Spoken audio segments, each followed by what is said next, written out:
We're students, and let's admit it, our allowance disappear fast. That's why we need to be smart with money.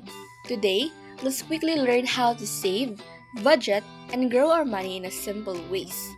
Plus, we will see how businesses use profits and what assets, liabilities, and equity mean in real life.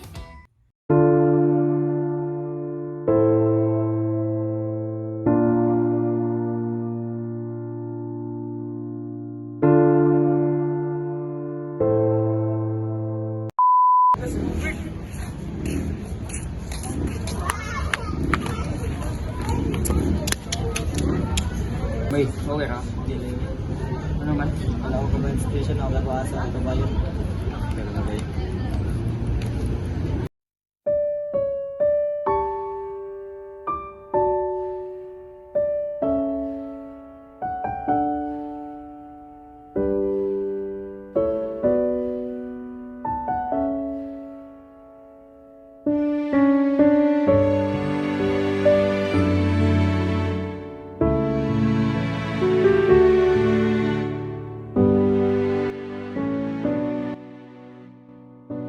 Mag-amot na nila para matabangan sa sulod. Sige.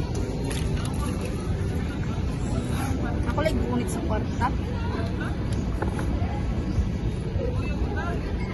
Salamat na ninyo ha. Starting that day, we decided to start saving, not only for ourselves, but for a friend who needs help. Ala, wala ko'y load. Day, namaligya makag-load, no? Oh, kailan man yun? 20. Kuan ba chinko? Ha? 25? 20 na gani akong gipaload ni mo? Amay to po 5. Ang, Sama niya mong number. kao. Oh, number ni mo? Kuan, 0988.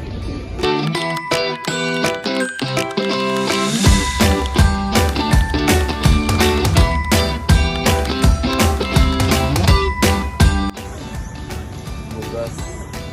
100. Yeah, 80. 100. Tuition. 100. Mao ni ato ang nakwarta sa atong negosyo niya. Maghatag ko sa inyong mga bahin. Matsala. Salamat.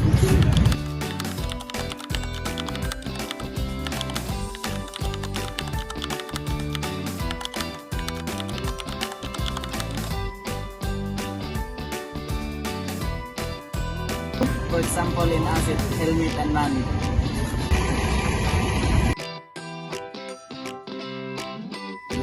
Ubay na mo yung tanga. Oo, no? Tama ba yan?